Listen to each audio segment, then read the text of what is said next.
Good evening. I would like to call our regular council meeting on Monday, May 25th to order at 6 p.m.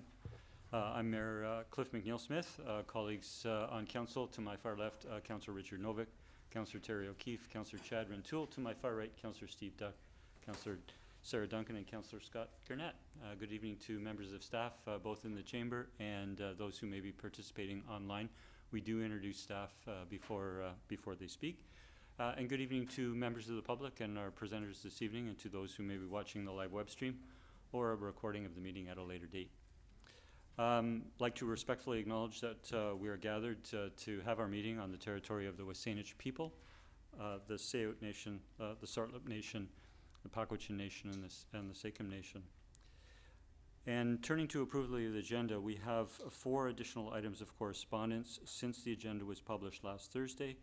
And we have 2 changes and then 1 comment about a section of the agenda. So first, the 4 items of correspondence received since last Thursday, I'll just note them and who they were from. We received a letter from Drew Irwin of Philbrook's Boatyard. That will go, all 4 of these items will go to item 8A, the Harbour Road applications. We had a letter from a Quadrant Marine Institute. We've had a letter from Campbell Black, and we've had a supplemental information from Mark Holland to accompany the information that is in our agenda package. Regarding the 2 changes, I'd first like to comment just very briefly on correspondence for information. This is correspondence that is received, that is placed on the agenda to be received by Council, but not necessarily discussed by Council. I just want to note that under item 15.1, there are 3 emails regarding the proposed development at 9972 3rd Street. We have been receiving correspondence at different meetings, and each of those meetings, and tonight I'm reassuring those people who are corresponding that all of their correspondence will go to the council meeting where that application comes back to council. Secondly, item 15.3 is a copy of the town's letter from myself to Victoria Regional Transit regarding the proposed changes for direct service to the airport. I would like to raise that item, and that will become under correspondence item 14A, just to provide an update of what occurred at the May 12th Commission meeting.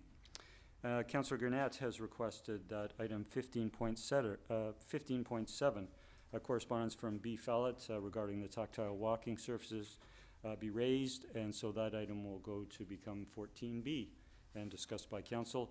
And lastly, Councillor O'Keefe, I believe you wanted to withdraw one of your 2 council reports, that being the one from remind me? Yes, from Artsy, just because I did attend their meeting this Saturday, and I anticipated I might give a report tonight, but they advise that they will be coming to council in the near future to present their annual report, so I'll leave it to them to report. So with those additions and those changes, I would look for a motion to approve the agenda as amended. Moved by Councillor Duck, seconded by Councillor Novick. Any further discussion? Seeing none, the call to question. Those in favor? Thank you. That carries unanimous. So we're next turning to approval of minutes. We have 2 sets of minutes. We have those from our special council meeting of May 11th, and those from our regular council meeting on May 11th. If I could have a motion to approve. Councillor Duck and Novick, any corrections to those minutes? Seeing none, those in favor?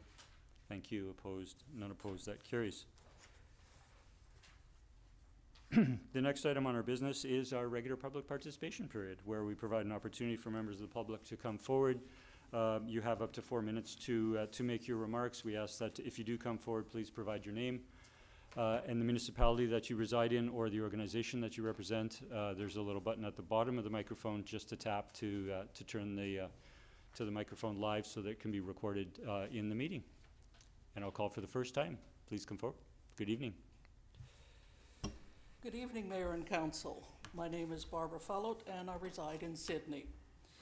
This evening, I wish to provide some framework for my letter 15.7, which you've pulled out of receipt for correspondence on the agenda, and to appeal to Council for your support and added advocacy for a very real safety matter that warrants soonest correction. In late March, I became aware that 3 of the 6 newly installed tactile walking sensor panels or indicators, or tactile walking pads at Highway 17 and Beacon Avenue were installed at angles that, rather than guiding the sight-impaired person safely across the roadway, actually leads them instead into the middle of the highway intersection, directly into harm's way, completely opposite to the actual design purpose of the pads. When the matter was raised with town staff, they indicated they were aware of the situation and that it was a jurisdictional matter, as this was not a Town of Sydney project, but rather one of the Ministry of Transportation and Transit. Hearing that, I reached out to MOTT, in particular, the roads area manager as well as the Vancouver Island District technician. They both indicated that safety was important and that within a couple of weeks, they would fix any and all pads that may lead users into traffic. That was on April 8th, almost 7 weeks ago. On April 30th, I requested an update from the ministry. Nothing, silence. Everyone agrees that the plates were incorrectly installed and that it is a safety concern. Yet still the ministry has done nothing to ensure that the repair happens swiftly and before anyone is put into danger. How can any reasonable society espouse accessibility and inclusiveness while doing nothing as the ponderous wheels of bureaucracy slowly grind through whatever red tape hinders action? Surely a life does not have to be sacrificed before doing the right thing. I have contacted town staff, the ministry responsible, the CNIB. And this evening, if you feel the same urgency as I do, then I ask you to join me by using your position and authority to cut through this artificial stone wall. Do what we must to ensure our town remains a safe place for all, including those members of our society with limited or no vision. For they too have a right and an expectation of independence and of safety. Thank you very much. Thank you for coming forward this evening. I'll call for a second time for any speakers. Please come forward.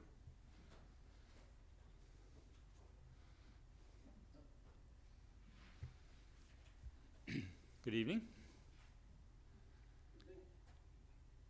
And that adjusts as you wish. I think that should be good. My name is Ben Gartside. I actually live in North Saanich, but my business is on Harbour Road, Gartside Marine Engines. Apologise for the state of my dress, I've just come from work. I have sent a letter to the council regarding this application for the zoning amendment at 2270, and I just wanted to be here tonight to give you a bit more general background on the marine industry. So I've been in business here for 30 odd years, somewhat more actually. I'd always thought little old Sydney, we're doing our thing, we're on the periphery of all where the real action is. But it turns out that the scope and quality of marine services in Sydney is better than anything anywhere else on the northwest coast. Even when I go to Toronto, it's terrible. Sydney it's a real gem, it really is. I mean, you guys should know that. And the big issue is that not all marine businesses need to be waterfront. Some really do. And you have one side of Harbour Road as marine commercial, that's it. If you lose it, or any of it, it's not coming back.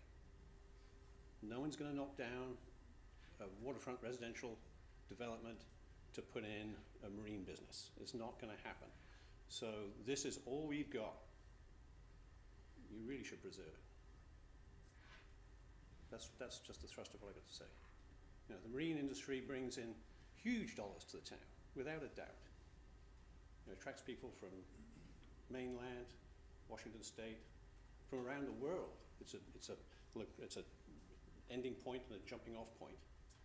I don't know how many of you folks are involved in the marine industry at all, but it flies completely under the radar. You don't realize what's going on. It may not seem significant, but it really is. And I really think we should just keep the zoning the way it is, because that's it. That's all you got. Thank you. Thank you for coming forward.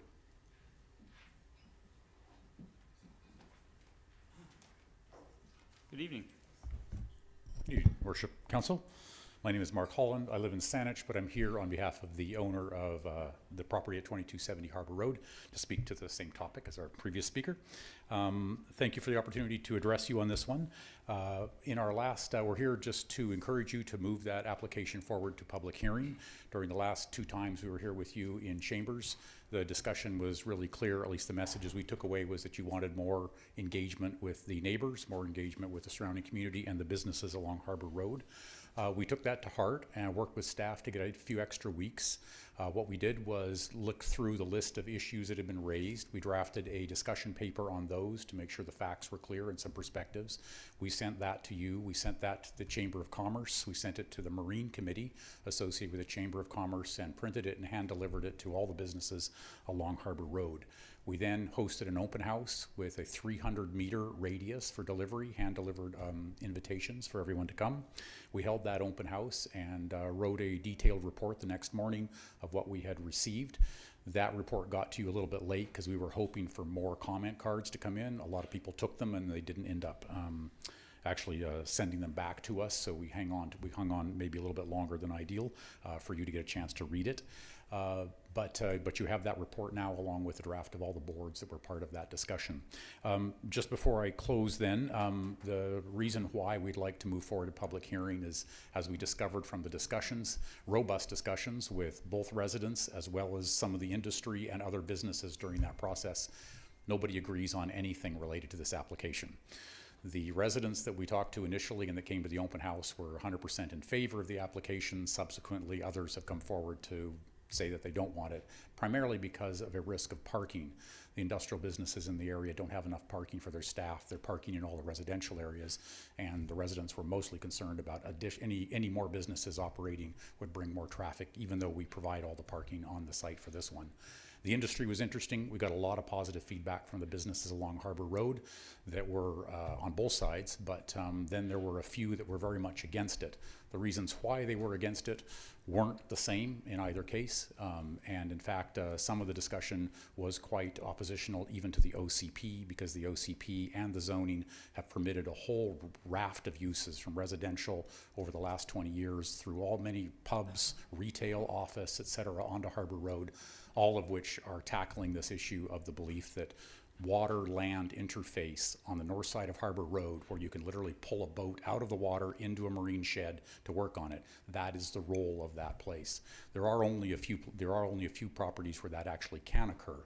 And so this is the fear that we heard from the industry, is that anything that affects that. The current property in place obviously has an operating marina and an industrial storage location, as well as the uses. Because we couldn't find any sense of consensus or agreement on anything, we would encourage you to send this to public hearing where all of the feedback can be gathered at one point, and that would be all displayed for you then as you make a determination on the application. Thank you. Thank you for coming forward. Please come forward.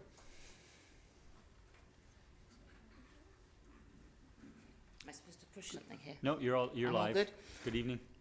So I just want to follow up. My name's Karen Gartside. Just following up from what my husband was saying earlier. As he's mentioned, we're opposed to the rezoning. A couple of points I'd like to make is, I noticed at the last council meeting you discussed how there were many businesses on away from the waterfront. There are several marine businesses that are highly dependent on waterfront access, especially as one. Boats come in from all over the place, from North America, around North America, into our docks to have new engines put in. Without the waterfront access, that wouldn't be possible for us to be able to do that as easily and as readily as it is. And there's several other businesses that are doing similar things. As Ben mentioned earlier, once the properties are rezoned, they're not coming back. And rezoning properties, we live next door to a residential area. Our business is next door to a residential area. And that's not always a happy combination. mixing residences with commercial and industrial property isn't always comfortable. You know, there's smells, there's noise, there's other things that are going on. So we have issues with that, with rezoning where things can then move and not be comfortable. We actually own, we recently purchased a second property on Harbour Road, which had a historical old residential house on it, which we're hoping to be able to knock down fairly soon. And then that property will then be used in the marine industrial commercial world. And we bought that property partly to protect ourselves as well, because if we lost that property to somebody else buying it, it could have severely restricted the access to our docks. So we have concerns not only just from the property side, but actually what happens in the water as well. So just to reinforce what my husband said, and I'm sorry we're not terribly well prepared for this because we've both been working for long hours this weekend and today as well. So thank you. Thank you for coming forward. I'll call for a final time if there's anyone wishing to come forward. Please. Good evening. Good evening. My name is Rob Simon from Sydney. On April 22nd, I sent an email to Councillor O'Keefe. I want to thank her for presenting that to the Saanich Peninsula Accessory Advisory Committee. The gist of the email was that this is Accessibility Week, this week, and there's only one day at the Panoramic Rec Center where there's complimentary access for people with disabilities to try it out. In my email to Councillor O'Keefe, I explained to her that I've been a trained personal trainer and fitness instructor. My spouse is disabled, and that's when I learned that finding someone to be an attendant or an assistant is probably the biggest barrier for someone who has an accessibility issue. I would argue that that one visit for someone who's trying to get into the fitness regime, that may not be enough visits to have someone go with that person to try it out. I think that Accessibility Week, in the spirit of being called a week, should be complimentary access for the whole week for that particular audience. That would let that person bring in a person each day and maybe find someone who will help them throughout the year. I'd also argue that the Accessibility Day says they provide access to the fitness room and to the pool. But someone who's got physical challenges may find that too much to do all those activities in one day. So to compress that into just one simple day, I think is not enough. I also want to quickly speak to the regular council meeting from last week and the loan provision for the fitness center that had come up. I had just finished a workout tonight at the Green Blade Fitness Center. There were 8 users in that fitness room. Now that doesn't sound like a lot, but that fitness room is about 1/4 to 1/6 the size of Panama Rec Center. That means the mayor is right. There's a lot of demand out there, and the metrics probably would say we need more resources out here. That ship has sailed, maybe it'll come back, but when you look at even tonight's proposals for the Sydney Civic Center, I hope there could be a use in there for a fitness facility. But the biggest message today is, I know it's too late to talk about this year's Accessibility Week, but I wanted to clarify what that email meant and looking for support going forward to expand that for the whole week. Thank you. Thank you for coming this evening.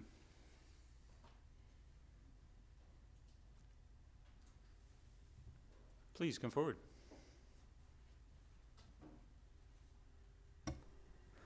Hello, my name is Jamie Wellborn. I'm chair of Capital Bank's Peninsula Local Advocacy Committee, and I also live in Sydney.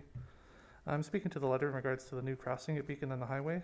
First, I'd just like to agree with the letter writer that the tactile pads should definitely be changed to avoid directing vision impaired people into harm's way.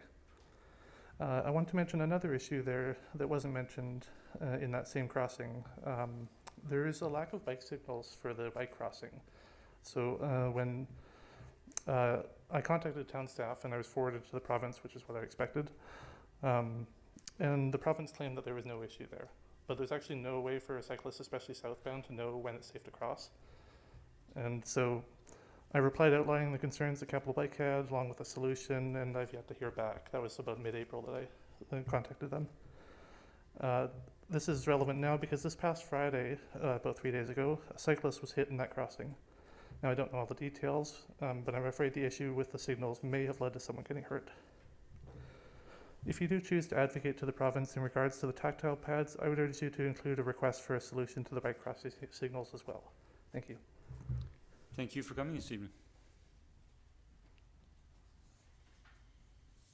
Not seeing any other speakers. Thank you to everyone who did come forward. I'll close the public participation period. We're moving to presentations, and we're pleased to welcome Denny Warner, the Executive Director of the Mary Winspear Centre, to present the 2025 annual report, and welcome to board members in attendance as well. Thank you. Good evening, Mayor and Council. I'm very pleased to be here tonight to provide an annual report for our activities. And you've already mentioned our board members. I just want to acknowledge that we have Catherine Kreiser, Sheila Fay, and Ryan Tralford here. Good evening. Good evening. I'm pleased to highlight that we continue to operate on solid financial footing. We've achieved an average net income before interest and amortization of over $278,000 for the past 3 years. That net income has been allocated to address capital deficiencies and fixed asset upgrades that have been necessary due to the age of our building, 25 years this year. The funding we receive from the town of Sydney is essential for our sustainability, and we're grateful to have an agreement in place for annual base funding to support our operations until the year 2032. The two major capital issues that we've been unable to fund to date are replacing the roof and the HVAC system. We don't have heating in all areas of the building. Currently, we have air conditioning, I use air quotes with that, only in room 2 in the theater. As our earth has warmed, so have the temperatures in the center. When Canadian Blood Services operate in the Bodine in the warmer months, they need to rent and set up a whole aircon system in there that takes a few hours to regulate the temperature. That's not ideal for them. I asked our facilities manager to describe our HVAC units, and this is what he said. End of life, barely functional. They're requiring more and more maintenance and material replacement. They're not sustainable or green. They have a large carbon footprint, nor are they high efficiency. They cost us more than they should for what we get. Also, there is essentially no air conditioning in the majority of the building, creating discomfort for staff, clients, and patrons. So you'll understand in hearing that why it is one of our top priorities. As for the roof, we had a fairly catastrophic failure in November of this year. I'm almost to the point where I can find this humorous. We had high winds and a downpour of rain during the matinee. The roof failed, and people in the audience started getting really wet. I'm going to read to you the description of the show that was on stage at the time. When catastrophe strikes at James and Jamesy's Christmas tea party, flooding the world with tea, the duo conjure wildly funny solutions to stay afloat and sweep the audience out to sea in a jolly aquatic escapade, brimming with whimsy, action, and ingenuity in a celebration of friendship at Christmas. Now, while this was happening on the stage, some people in the audience thought that they were enjoying an immersive experience, for real. And the artists on stage realized what was happening, and they really leaned into this interpretation. Ultimately, we had to move people to new dry seats, but it was sold out, so there weren't many. Some people were too wet and cold to stay for the remainder of the show. Our staff had to go out in that horrible weather on the roof with a tarp and sandbags to stop the leaking. We ended up having to give many people refunds, and it was an embarrassing situation. The tarp is still there. Anyway, it is kind of funny, but it is a real need. So we're hopeful that we can secure funding for the roof and the HVAC. We're exploring options for fundraising for those items and some other things that are on our wish list. Currently, there are consultants conducting a fundraising feasibility study to see how much support there is in the community for a fundraising campaign. Our goal is to ensure the Mary Winspear Centre is able to serve this growing community for the next 25 years. Obviously, when you think back to the building being opened in 2001, this community, the peninsula, looked quite a bit different. Population has increased, things have changed, so it's important that we continue to offer a place for people to come that meets the needs of the community. Also of note this year was the passing of the CRD's Performing Arts Facilities Service Bylaw. for the purpose of operating and funding regional performing arts facilities, of which we're pleased to be one of 3. We will be receiving capital and operational funding starting in the CRD's fiscal year 2027. This bylaw also allows for groups to access rental space subsidies for using our theatre. We're looking forward to receiving our agreement so that we can begin planning to incorporate those activities and funding into our operations.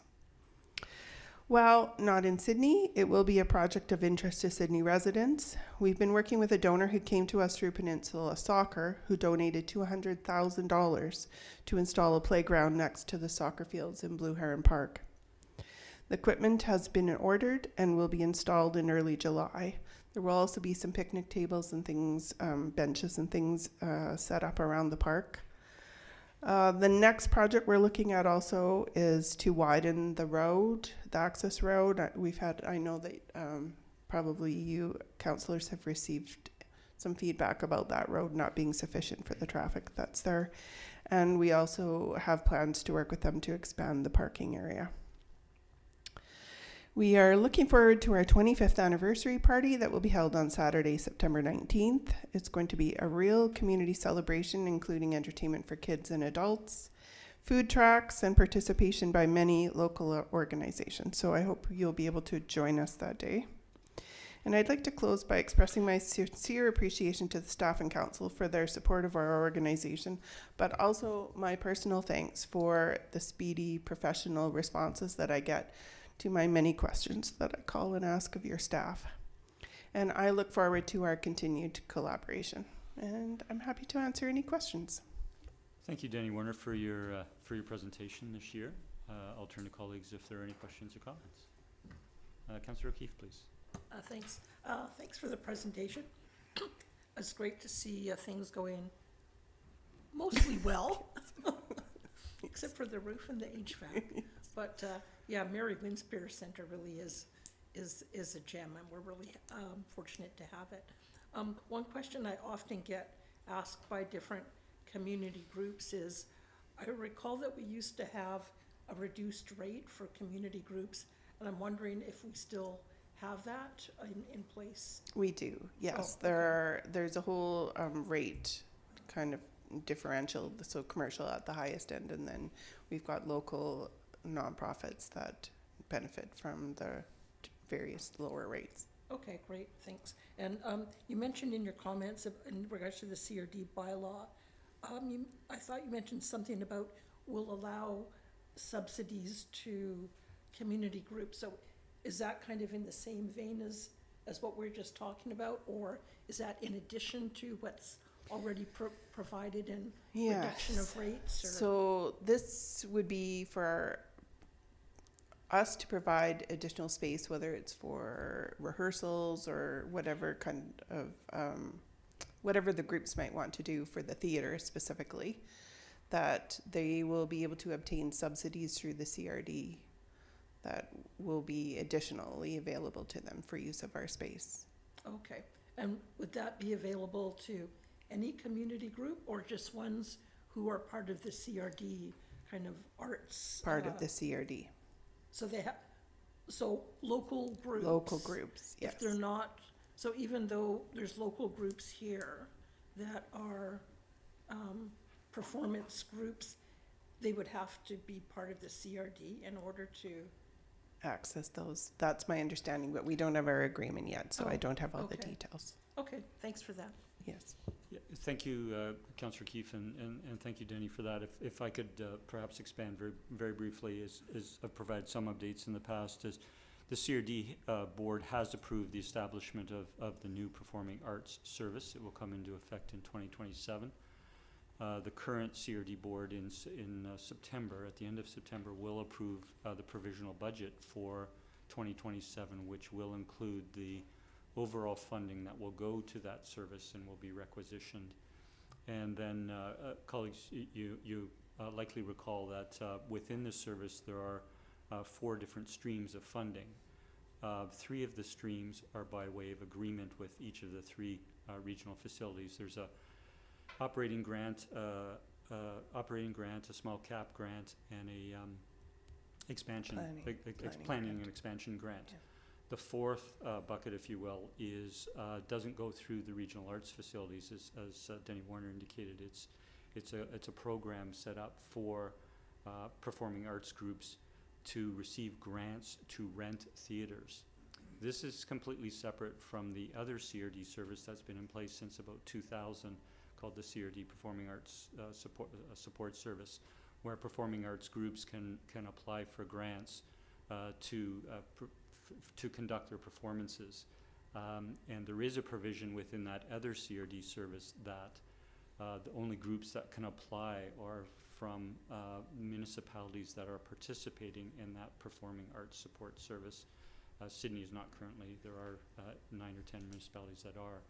I'm not sure it's been determined yet whether in the new performing arts facility service, groups applying for grants for rentals, whether or not they will have to be in a municipality that is part of the service, because it's a different service. All 13 municipalities in one electoral area are part of the regional performing arts service. So just a little nuance there. Thank you. I'll turn back to colleagues. I had Councillor Novick next and Councillor Gurnett. Thank you, Mayor, and thank you, Ms. Warner. I'm a big fan of Mary Winspear. I spend far more time there than I ought to, but I am there. A couple of questions about your capital improvements. The first one is the grant that the Mayor just spoke about, and I'm not sure if that small cap facility would be sufficient to address some of your AC or roofing issues. Do you know whether or not that part of the grant would help you with that problem? So my understanding is at this point, as I mentioned, we don't have any agreement yet, so I'm not entirely sure what it will look like. That there is some flexibility in how we're going to be able to arrange the portion of capital versus operating, in each year. But the Mary Winspear Centre is a little bit of a different animal than the other two theatres that are involved, because it has the conference centre, like the room rental side of it, and this is specific to the theatre. So I'm guessing that some of that funding, if we decided, could be earmarked for upgrading the roof of the theatre. But I don't know how much of that we would be able to allocate to, for instance, an HVAC system that would serve the entire building. So. Okay, thank you. And you mentioned the HVAC system, that it presently only serves the theater and I think one meeting room, you said room 2? Oh, air conditioning. Or air yes, conditioning, there's air conditioning in room 2 and the theater, yes. Is the ducting in place for servicing the entire facility? Or, I mean, is the capital required just to change your HVAC air handling unit, or do you have to reduct or add ducting to the whole building that isn't already covered by AC? That is an excellent question for our facilities manager. Yes. I'm just thinking because Sorry. the latter part of that question I know is a big capital nut to crack. It's an expensive process. I've noted this, and that will be my first question for him tomorrow morning. Okay. Yeah, I can email you with the answer to that. I'm just trying to understand how you're going to address this. It sounds like it's a challenging program to try and get all these things done. Yeah. But that's all for me. Thank you, Chair, and thank you for the excellent work you do. Thank you, Councillor. Councillor Gurnett. Thank you, Mayor. Thank you, Ms. Warner, for your presentation and for board members for being present. It's great to see support behind the leader. Just looking at the revenues for 2025 in comparison to 2024, and looking at the rentals and going to note 11, the activity room rental revenue is down about 105,000. Do you know if there's any kind of reason why that would be in that situation? That exact amount is what VHA paid us for the clinics. Perfect. Thank you very much. That's a great straightforward answer. Thank you, Mayor. Thank you, Councillor. Yeah. Councillor Duncan, please. Yeah, thank you. I'm the liaison to the Mary Winspear and to ArtSeas. I should have asked this probably in a meeting, but it just occurred to me when I was there at the donating blood clinic. You sell artwork, like there are artists that sell artwork in those displays.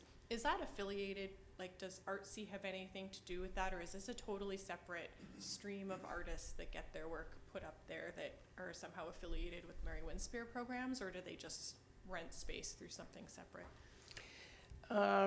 But a few months ago, Carrie, our operations manager, had put a call for artists out on Facebook, and it was one of the most read, shared, commented on posts that we had in some time.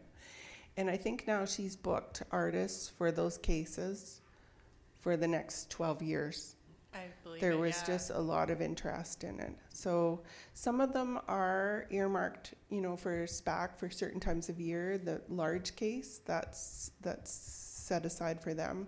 But for the most part, so there's one case that we have that's dedicated for First Nations artists. And then the other two, the smaller one that's by the kitchen and the larger one on the other side, those are anyone from the public can request to have their, and then, yeah, it's just kind of open. Okay, well, that's interesting to know that there's a huge demand. I know we've heard it from ArtSee before that their galleries, you know, people want to book that up. Yes. And you've got another gallery and it gets booked up. So thanks, that's good to know. Thank you, Councillor. Seeing no further discussion, thank you very much for the Thank you. presentation, to your volunteer board. Congratulations on your operating results. Thank you. I know you focused, and then we asked questions a little bit on the capital program, but we appreciate plans you have for the capital program, and hopeful that the CRD Performing Arts Facility grants will at least assist for part of that, part of those capital improvements. So Us too. Thank you. so much. Okay, so we're now turning to our next agenda item. Under bylaws, we have item 8A. That is the bylaw number 2316, the zoning amendment number 4. It's regarding zoning amendment application number RZ 100115 at 2270 Harbor Road to amend conditions of use for retail and office use in the marine industrial W1 zone to allow non-marine related uses in 4 commercial units. Council, we did receive presentation from the applicant at our April 7th Committee of the Whole meeting. We then went to our council meeting the following week. At that council meeting, at the Committee of the Whole meeting, we received a 6-page report from staff, and then we moved the item forward to this evening for staff to bring forward the zoning amendment bylaw and for us to give consideration as to whether to proceed with a public hearing as the next step. We have received correspondence along the way, an additional correspondence in tonight's agenda, and as I indicated during approval of the agenda, some additional correspondence since the agenda was published. So I would turn to a council member if they would seek to make a recommendation that is in the on the agenda, or if you have any questions that you wish to ask of staff at this time. Councillor Duncan, please.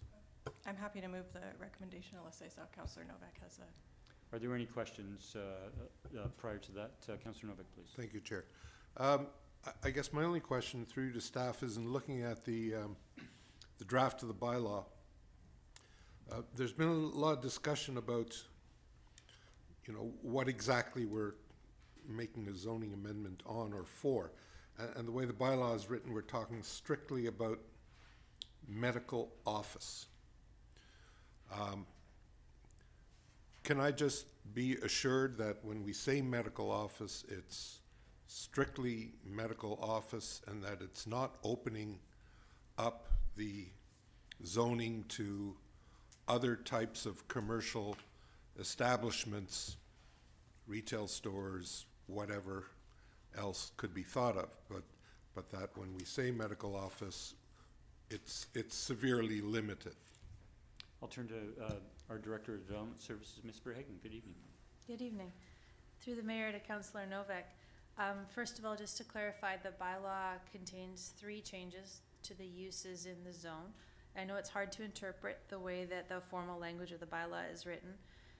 Number 1 of the bylaw is talking about conditional uses for offices, what the wording there in that property is legally described as, it goes on to list the 4 strata lots, which are the small commercial units in the building facing Harbor Road.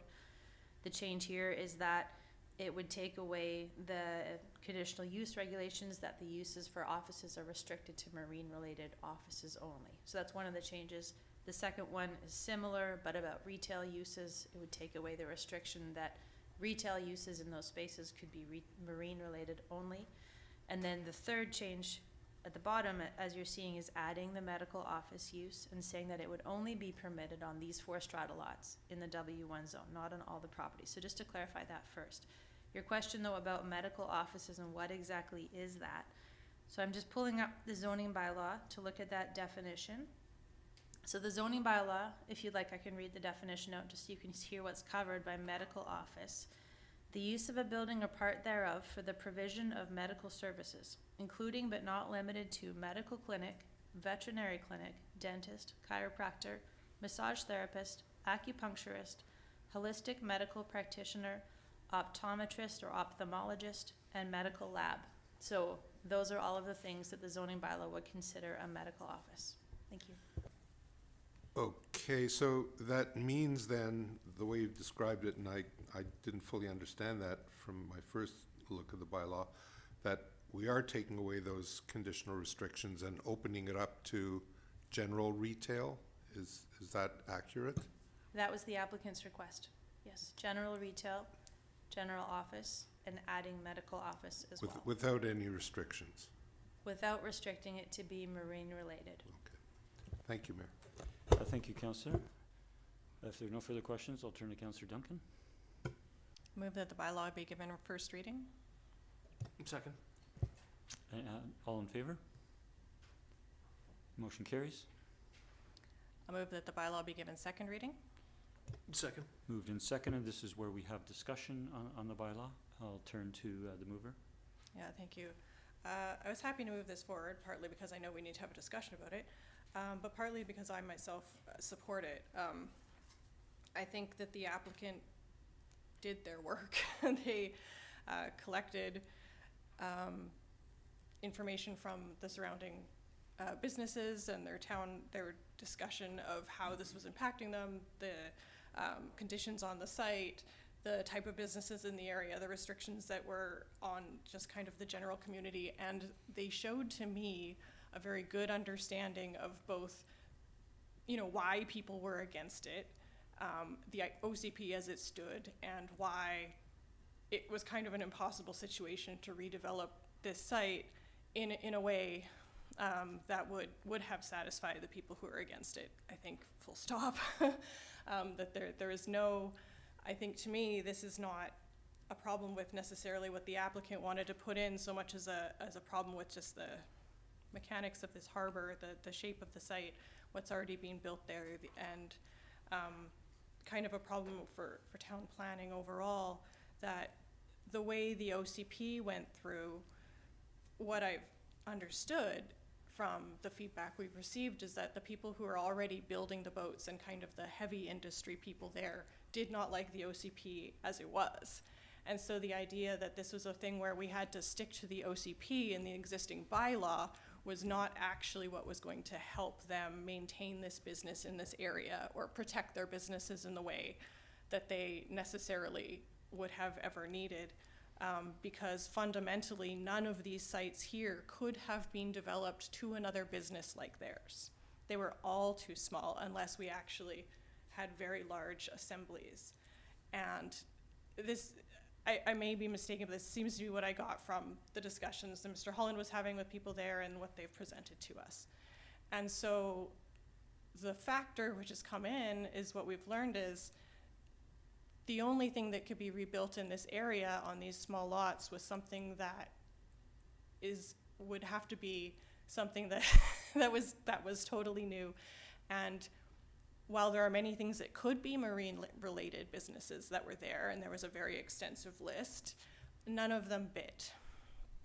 And so as a town, what we're having to decide is we can't have an OCP or a regulatory environment that says nothing new can be built here at all, because our ideal can't, no longer has space for it. And so nothing new can be built. Our job is always to facilitate potential new businesses coming in when buildings age out, having something new be built. So we had to figure out, how do we allow that in a way that doesn't detract from the existing neighborhood? And what I understood from this package was, nobody said this business as built and the potential businesses that may go in will definitely negatively impact our business. What they're concerned about is that it may impact future councils, future decisions, by saying this set a precedent, which is always a concern with everything we do, that there will be a precedent that this was approved and this was improved and this was improved. And so while it's very difficult to trust that the next people are going to look at things reasonably, and are going to read the full packages and look at the history, and that the staff will know the history, and there will be other businesses who remember the history. Unfortunately, I think that's the only situation we're left in, and that to say no to this business because of what somebody in the future might do and something else redevelops 10 years from now would be kind of a gross unfairness to the existing developer. And I feel, based on the work that's been done and the understanding of this community, sending a very negative, cooling message to a developer like Mr. Holland, who was willing to speak to the other businesses in the area, would be bad. I like the businesses that are already there, have been there a long time. They're good members of our community. I've heard from, people who, they always go with their logos on their shirts when they go out for meals, and I know that they're good to staff and they're good tippers, is what I've heard. And so these are businesses that are good for everyone. And I don't think we want to, I think we want to encourage developers who are willing to put in that work, and have any kind of business that's willing to appreciate these businesses that are there and gear themselves towards supporting these businesses and their staff being able to stay here. Thank you, Councillor Duncan. I'll turn to the seconder, Councillor Wintoul. Thank you, Mayor. And thank you for coming forward with thoughts on Harbour Road and all the perspectives that were received from businesses and residents along Harbour Road. And there's a diverse array of opinions. I certainly value and appreciate the contributions the business community along Harbour Road makes to the marine sector. It is a very important sector in our local economy. As a boater, I appreciate certainly that business environment and how important it is to the community. Sydney is the gateway, if nothing else, to the Gulf Islands and well beyond, in my opinion. So I get that it's an important piece of our business environment here. I would say that this particular property and what this bylaw specifically is looking at is 4 small strata units in a larger complex, ranging from 800 square feet to 1,600 square feet. And so I'm not as convinced that those 4 small units are of extreme significance with regard to the overall sector that's there. I get it's a piece in the puzzle. There's still nothing preventing a yacht broker or someone from going into that space and using that space. But I feel like the diversity of businesses in that area have great potential to benefit boaters, visitors to our community who may well be bringing their vessel in for service, moorage, or storage in a boatyard in the area, or repair. So I feel like this still provides an opportunity to the marine sector, even if it's serving cross purposes in terms of the intended purpose initially. I think it's important to see this move to a public hearing. As the applicant noted, it provides an opportunity to get some further perspective on this, but for the time being, I will continue to support this. Thank you, Mayor. Thank you. I have Councillor Garnett next on the speaking list, and Councillor O'Keefe and Councillor Novak. Thank you, Mayor. I just want to, first of all, address a couple of points that came up in our last discussion around this item. And there was discussion around the fact that there's 2 dwelling units in the building and how that impacts the marine use. And just to say that it was at the time that this application went through was permitted in the zoning. And in 2024, when we updated the zoning, we went to 1 dwelling per unit, 1 dwelling unit per lot. So that has changed. And also the other point I want to make is that I went back and reviewed the Committee of the Whole presentation from June 5th, 2023. The architect, Ms. Bonet, and applicant, Mr. Davies, were present. The architect indicated that the 4 units for commercial spaces for marina use, and that they would be supportive of the area. Subsequent to that, when talking about the warehouse, as she referred to it, or the storage units, they would be smaller in size. She went into discussion about the in-depth of it because they'd be used by people having boats. And at this point, Councillor Brintoul had asked what the intent of the storage lockers were, because there was some comment last meeting about they could be available for anybody.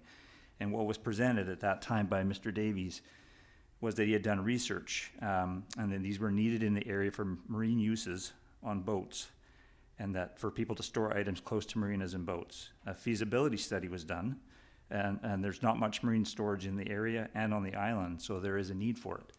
So that was presented to council at the time, and that's part of the reason why we went along, or part of the reason I went along with it, was this was the indication these would be marine uses. They wouldn't be just regular storage. That's the way it was presented to us.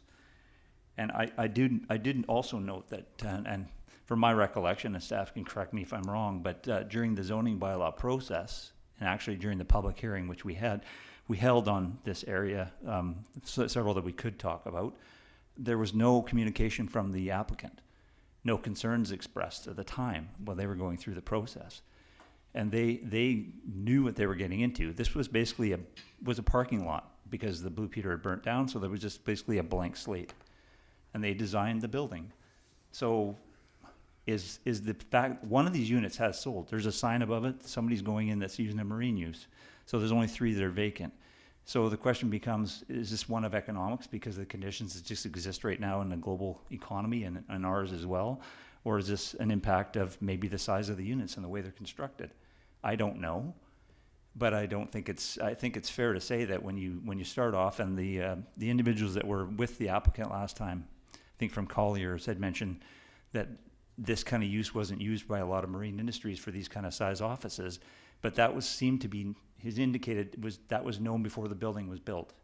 So if you go in with a design and it doesn't work out the way you want, is it then council's purview to suddenly come in and say, well, we need to make it right for them because it didn't work out from what they planned?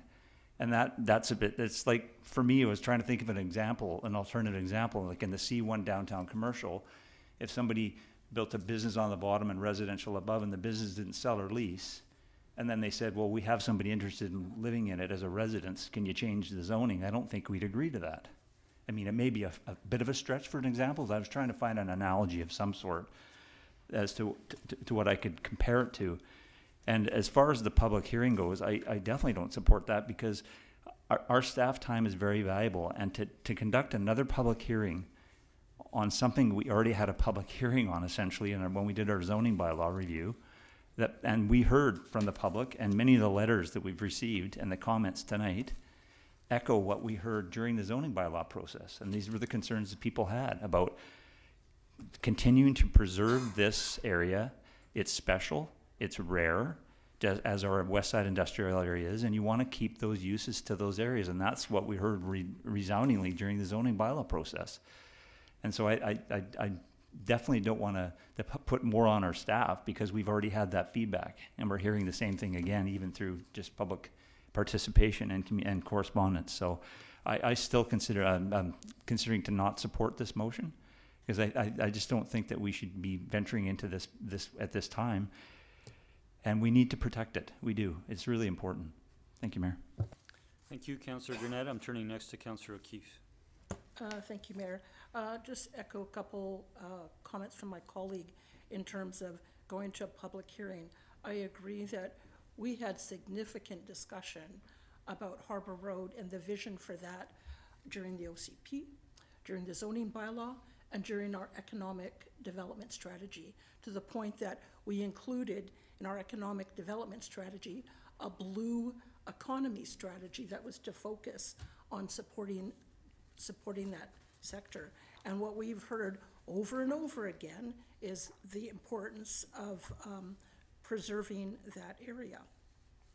A couple of the things that I want to touch on is concerns about, these units are too small for marine-related use. And when I looked at the recent information provided by the applicant in their submission, they mentioned that a small amount of research provides a long list of marine-related businesses, and they note that none of those would have be good use for a standalone retail or office space of 800 square feet.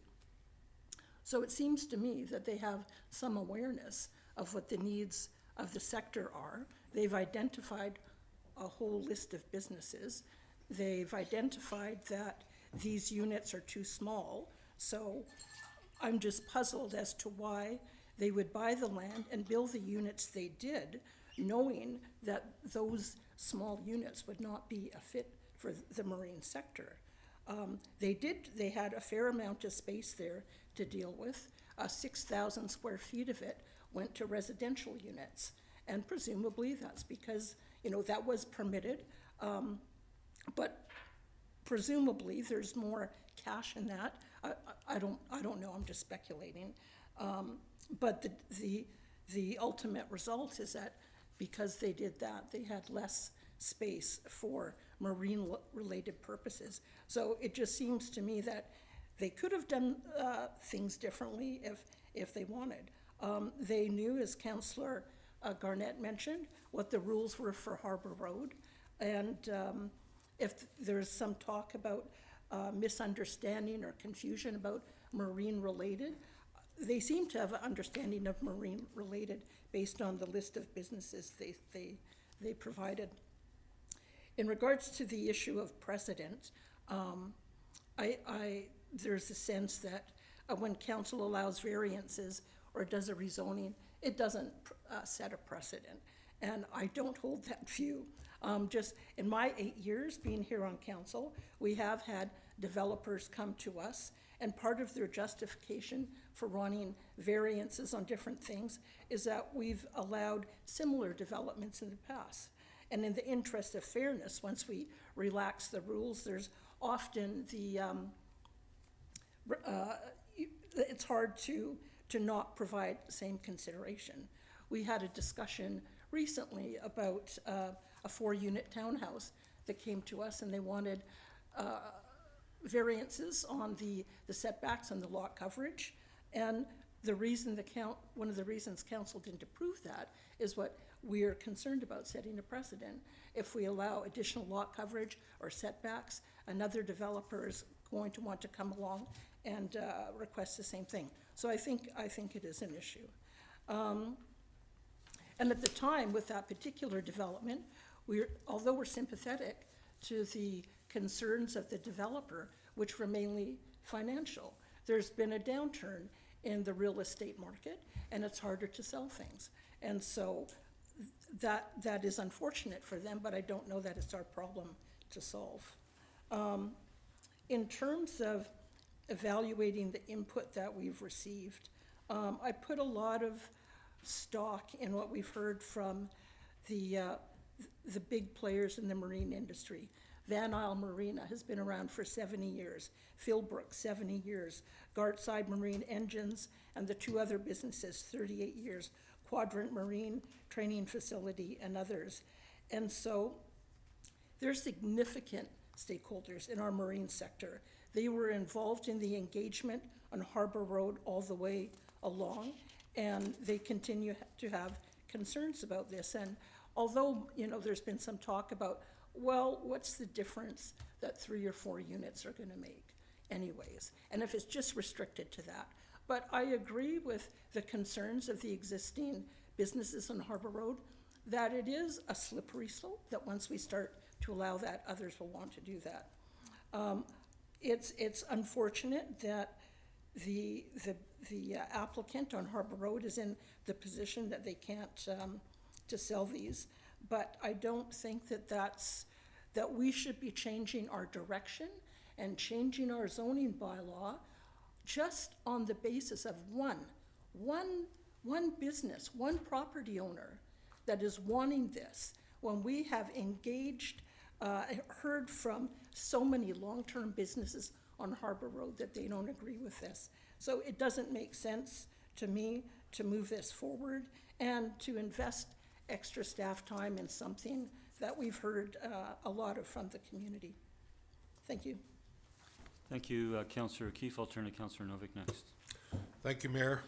I'm quite upset because my two colleagues who've just spoken have basically said everything I wanted to say, and then some.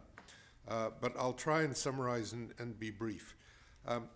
The marine use bylaws were in place when the developer purchased the property, before he purchased the property, when he purchased the property, after he purchased the property, during the design phase, and during the build phase. There was never any request to council at that early stage of development come to us and say, hey, we need a change. Instead, they went ahead with their plan and built what they built and decided that it's not working.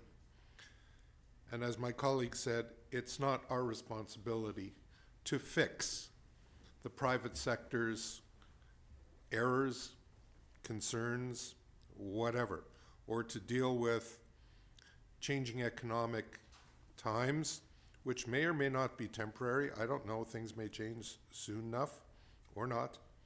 But either way, that's not our concern.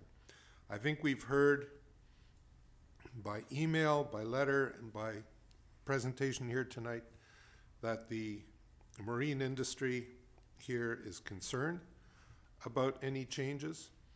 I too am concerned. I think it's the thin edge of the wedge. The minute one property ceases being marine specific, the next property that gets sold, we're going to be confronted with the same problem, and it's going to be much harder for us to say no. I feel badly that the developer chose to wait until this point in time to come to us and ask for a bylaw change. I understand that it might be difficult to rent under the current economic conditions, but again, that's not something that we have any power over, and we shouldn't be changing our bylaws in consequence.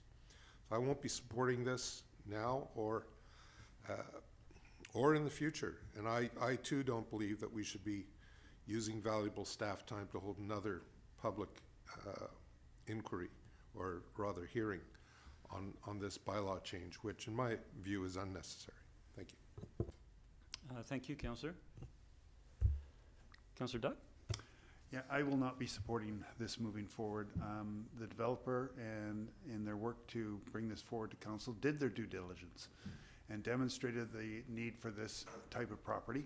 And as such, the resultant was that changed. And as my colleagues have said, that's not our responsibility. We have a vision for Harbor Road. There's a diversity of business on there, and we want to maintain the marine potential on the north side of the Harbor Road.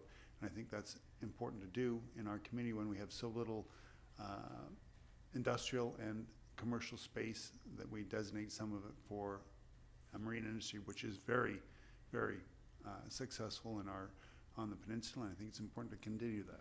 Thank you. Thank you, Councillor Duck. I won't be supporting the motion on the floor. I won't reiterate what has been said by those who are also opposed to the motion. I won't reiterate all of it, but I do want to speak to, as has been touched on, there is a long history of developing the W1 zone. And we heard from four or five of the longest operating businesses on Harbor Road in the marine industrial sector. And they have been advocating for 30 to 40 years for the marine industrial zone. And there have been concerns at many points along the way with the introduction of residential. That has changed and been reduced as of our most recent amendments, and of other concerns. And while I did speak during the initial presentation that while there was non-marine industrial uses on the south side of Harbour Road, and there were some non-marine industrial uses on the north side, for example, a restaurant at Van Isle Marina, for example, the Blue Peter when it operated on the current site.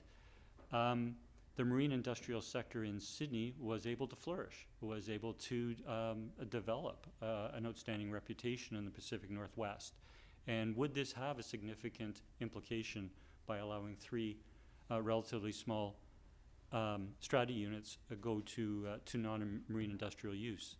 But it speaks to the intent within the long work over many years on the OCP for protecting that marine industrial zone,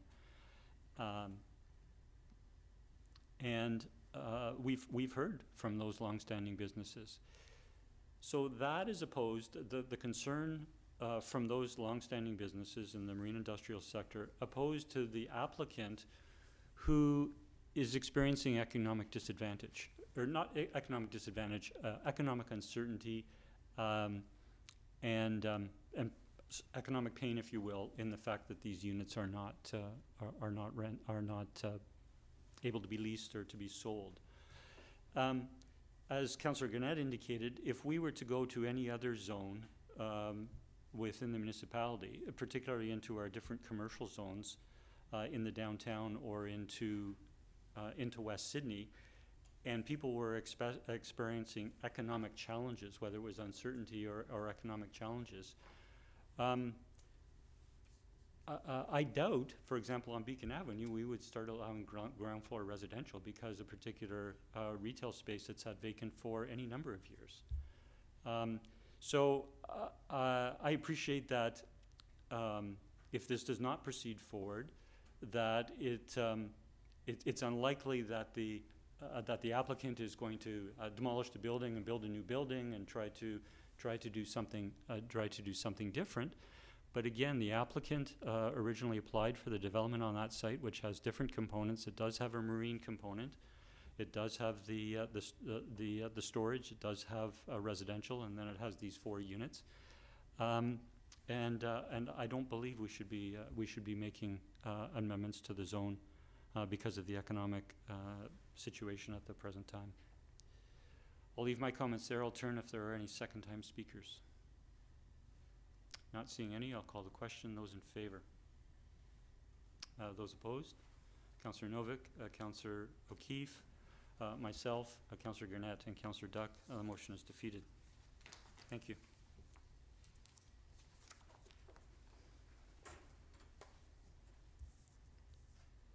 Continuing with the agenda, we're turning to council reports. The first under 11A is a verbal report from Councillor O'Keefe, who is our council liaison to the Sydney Museum and Archives. Councillor?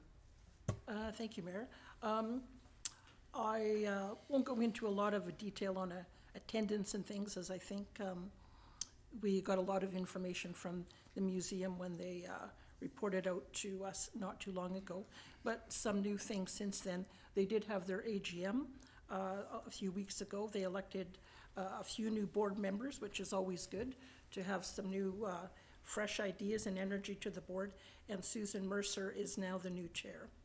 At their board meeting this past Saturday, they talked about they've been successful on receiving a number of grants that will cover their costs for their student interns for the summer, and they also received a grant for $8,500 that will cover the costs of the current exhibit, Seat at the Table, about the history and contributions of the Chinese community in BC. And then one thing I think council will be most interested in is a waterfront signage project. So that's something that we've been waiting for a while, and there was some ups and downs over the last couple years in getting those completed. But 11 of the 13 signs are now completed and displayed around town. It might be 13 now, I'm not sure. There was 2 more. I'm just not sure where town staff are at in terms of whether they've had a chance to situate those. But if not, I know they will be installed soon. Another thing is the board received a very complimentary letter from the WSÁNEĆ Leadership Council expressing their appreciation for being included in the project and being treated respectfully, and appreciation for the deeper understanding that the signs will now convey about the history of the WSÁNEĆ people in this area.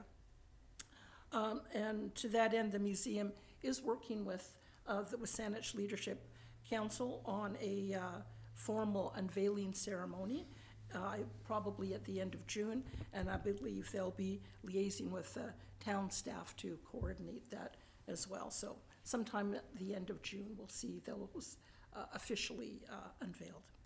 That's all for me. Thank you. Thank you, Councillor O'Keefe. We appreciate the update. Are there any questions or comments? Councillor Duff? Yeah, I'd just like to comment that I've had the opportunity to go around and visit the signage, and very well done, and congratulations to the museum for bringing it together. It's nice to see the new signage up versus the old, which were well past their best before date. And I think it offers a great opportunity to learn more about Sydney and its environments and its history. So well done. Thank you. Thank you, Councillor. Seeing no further comment, we'll turn next to Councillor Duncan, who has a verbal report as our representative on the CRD Regional Water Supply Commission. Yeah, thank you. Just wanted to give a brief report on the May 20th meeting, even though I was not able to actually attend because my Teams meeting invite didn't work. I did watch it and take notes so I could report back. Hopefully next time it'll work. But the staff were able to report out on the electrical upgrades that were done for our UV plant, and they were happy to say that part of the cost-saving measures that we're always looking for, there was a 23% reduction in the power use through the upgrades that we did, which is very substantial, but it saves us about $140,000 a year on our water UV treatments. And so it's good to hear that we're always kind of looking for those kind of things when we're looking at our upgrades as part of the operational approach, and that we were managing to find things that still allowed that kind of efficiencies to be found is good to know. And so on that line with, looking at budgets going forward, we were given the update that there's been kind of deferments in some staff positions that were in the 5-year plan. They've been pushed back to 2028 as they kind of looked at financial needs and trying to keep budgets low. Everybody hears from the taxpayers, and so one new position was added, a technician position, and that was brought forward to 2027 so that other ones could be pushed back, hire engineers and managers that were more expensive, in the hopes that we could kind of get by and add staff more slowly to the budget. Most of the people being hired in the last few years are part of our dam safety program, because the CRD has a large number, or the water management has a large number of dams, and we've been trying to make sure those are upgraded to the most modern earthquake-proof standards and safety standards, and so that's required more dam safety engineering staff. BC has been changing its regulations over the past 10 years for dams, in part due to mining safety issues that don't really apply to us. We don't have icky things behind our dams, it's just water, but nevertheless it's just one of the things we have to deal with. We also heard about the water conservation bylaws, and so we have found that we're very efficient. Again, people in the CRD seem to have very high knowledge about water conservation, and so our needs to actually implement water conservation to make sure that we remain in a healthy state, even as people are starting to be more concerned about droughts and longer droughts, that we're only kind of really budgeting to have a 3 to 6% reduction by 2035, which is very, very doable based on the past few years. And the new builds that we've had, particularly out, say, like Royal Bay, where they built a large number of residential housing, and looking at the average consumption rates, they're much, much lower.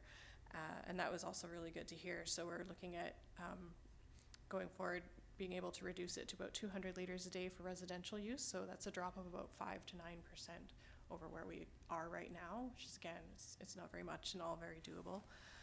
And then that was approved to kind of make that the target for the 10-year plan going forward to 2035. And the last thing was that as part of the kind of ecological management of the forest around where the reservoir is, as many people may know, maybe some people watching, we're one of the, I think, only places now in North America where we don't have pre-filtration of our water because we have such actually a healthy ecosystem surrounding our water that serves as a filtration. And the one thing that then worries everybody is that there could be a fire one day and then the soil and debris ash can end up in our water reservoir, and then we'd have to increase our chloramine additions to kind of make sure it was clean again, and we'd probably have some not very tasty water for a little while. And so we've been looking at ways to kind of make the ecosystem around it more fire resistant, and we've been looking at doing prescribed burns, which is a very small amount of prescribed burns so far, but they've all gone really well. First Nations groups throughout BC have been very highly involved in prescribed burning for obvious reasons. That was a cultural practice for tens of thousands of years for many of them, and so there have been opportunities to work with local First Nations and getting people back into that area doing a traditional practice. And we also looked at changes to our bylaws to allow traditional use practices from First Nations in that area. Right now it's very closed because we don't want people lighting fires, having campfires or damaging those ecosystems there. But it's been acknowledged that a lot of traditional uses would still be compatible with the reservoir, and a lot of people are looking at guardianship programs with other First Nations, and so getting people back into that area and able to conduct traditional uses was approved by us as well. So it's all good news from the water. If anybody has any questions, free to answer. Thank you, Councillor Duncan. Are there any questions from colleagues or comments? Councillor Duck, please. If I may, I just wondered if the Water Commission's approached or given any thought to what may happen if they put a road through from Soup through to the other side. Has that been We addressed? discussed that recently, but that was when that was being proposed. That was a big contentious issue, and I think everyone in the commission was really against the idea of having more roadworks in there. Most of the decommissioning being done in the leach has been road decommissioning, because having any road that was in there would allow more off-road use as well. So I think everyone was still quite against it. Thank you. Great, thanks for the question, and thank you, Councillor. Returning on now to committee reports under section 12. Under 12A, we have the minutes of our committee of the whole meeting of May 19th. I'm going to now turn to Councillor Duncan, who chaired that meeting, to take us through the two recommendations, please. Right. Committee recommends, and I so move, that development permit application number DP 100859 for the property at 9616 6th Street to permit the form and character of a 4-unit residential development be forwarded to the Advisory Planning Commission for review and comment. Second. Moved and seconded. Any motivation or discussion? No, this was very straightforward. This is purely form and character. They're not asking for any variances, and this is all neat and tight. Happy to see it go forward. Thanks. Thank you. Seeing no further discussion, those in favor? Thank you. Opposed? None opposed. Carries. All right, the second recommendation, that the development permit application number DP 100857 to permit the form and character of a 4-unit residential building, and development variance permit application number DB 100389 to increase the lot coverage from 45% to 57% and to reduce the front yard setback from 4.5 meters to 1.7 meters for the property at 2384 Orchard Avenue be redesigned by the applicant to better comply with zoning requirements and present revised plans to a future committee of the whole meeting. Second. Moved and seconded. Any discussion? We had quite a bit of discussion about this, since this is, I guess, one of those development applications where precedence was brought forward that there was a similar this design was used, that was used on a similar site nearby, and I feel that many committee members went through that point by point to explain why this specific application in its location and as done was different from that application. Even though they were asking for something fairly similar, this was much bigger in terms of the lot coverage, and the front yard setback was much greater. And it was just harder to justify in this location. And so I do think I'm happy to move this forward because I did think it required a redesign. Thank you. Councillor Duck? Yeah, I agree with my comments, and I want to give an appreciation to staff for the due diligence on this and giving us some good rationale around why this didn't fit the property that's there, especially sight lines and restrictions on traffic, because that lane does get used by a number of people to access the backs of their houses, and I think it would just create a safety issue there. And so I think redesigning to look at that in specific and see how it can be fit better to the property. Thank you. Thank you. Any further discussion? Seeing none, I'll look to call the question. Those in favor? Motion carries unanimous. Thank you. We're turning to staff reports, and under 13A, we have results of the initial engagement on replacement of Town Hall. We have a report from Ms. Judson and Mr. Edwards, dated May 25th. I will turn to our Manager of Communications, Ms. Judson, to provide an introduction, please. Thank you very much. So today we're presenting the results from the initial phase of community engagement on the future replacement of Town Hall. And the purpose of this engagement was twofold. One was to share the findings of the recent building condition assessment, which recommended full replacement of the building rather than undertaking major renovations, and also to gather early community input on some of the key considerations which can help guide future planning for Town Hall. And just to give you an overview of what was involved in this engagement period, there were 2 open houses held at the Mary Winspear Centre, one during the day on March 30th, one in the evening on April 9th, and in total about 100 people attended. There was an online survey which really got into those key considerations and the rationale behind them. We had 522 responses to that, and we were also open to written submissions, and we received 12 letters of correspondence. And so that is a fair amount of engagement for an early the beginning of a project. And as we drill down to more details, as the public in the future has the opportunity to look at concept plans, we would expect much higher engagement at that point. The feedback that we did receive provided quite valuable indications of community sentiment at this time. So the numbers that I'm sharing come directly from the survey, and the key themes that are outlined in the staff report, those reflect both survey comments, also posted notes that people put on the comment boards at the open houses, and also those 12 written submissions that we got. So when it came to costs, there was strong overall support for keeping costs low, minimizing costs and limiting borrowing. So when we asked how important it was for people that we keep costs as low as possible, 56 said it was important, 37% said it was somewhat important, and only 7% said it wasn't important. In terms of location, there was general openness to relocating Town Hall, particularly if it remains within the downtown core. However, it was a sensitive issue. People who prefer we stay on the current site expressed pretty strong views in that way. And so 49% said it wasn't important that we stay in the current location, and 26% said it was important, and 25% sat in that somewhat important area. When it came to whether the next town hall would be a standalone building like we have now or mixed use, keeping it a standalone building didn't emerge as a high priority issue for most respondents. 65% of respondents said that wasn't important. 18% said it was important, and 17% said somewhat.